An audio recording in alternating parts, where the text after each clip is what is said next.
Welcome to the Salmon Runs YouTube. Enjoy the video. In this video, I will explain how to get Roblox rigs into Blender. First, you'll need to install a helpful plugin in Roblox Studio called Load Character. This tool makes it simple to spawn any Roblox avatar directly into your workspace. You'll then choose either an R6 or R15 character model, depending on the level of articulation you need for your animations. Finally, make sure your Blender software is updated to its latest version to ensure smooth operation and compatibility with exported files. Now that your character is ready in Roblox Studio, it's time to export it. Navigate to the Explorer window and carefully select all parts of your character model.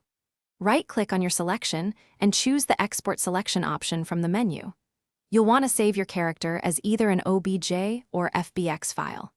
While OBJ is good for basic models, FBX often provides better detail and individual part selection when importing into Blender. With your Roblox character exported, let's bring it into Blender. Start by opening Blender and clearing the default cube from your scene. Then, go to the File menu, select Import and choose either Wavefront, OBJ or FBX, depending on your exported file type. During import, you might need to adjust the scaling, often setting it to 0.01 to ensure your character appears at an appropriate size within Blender's workspace.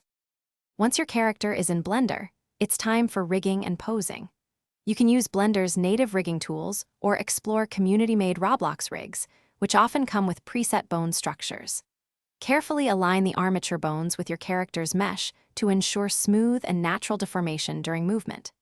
After rigging, switch to pose mode to easily manipulate individual bones, allowing you to create dynamic poses and bring your Roblox avatar to life. Thanks for watching. Consider subscribing if we helped you.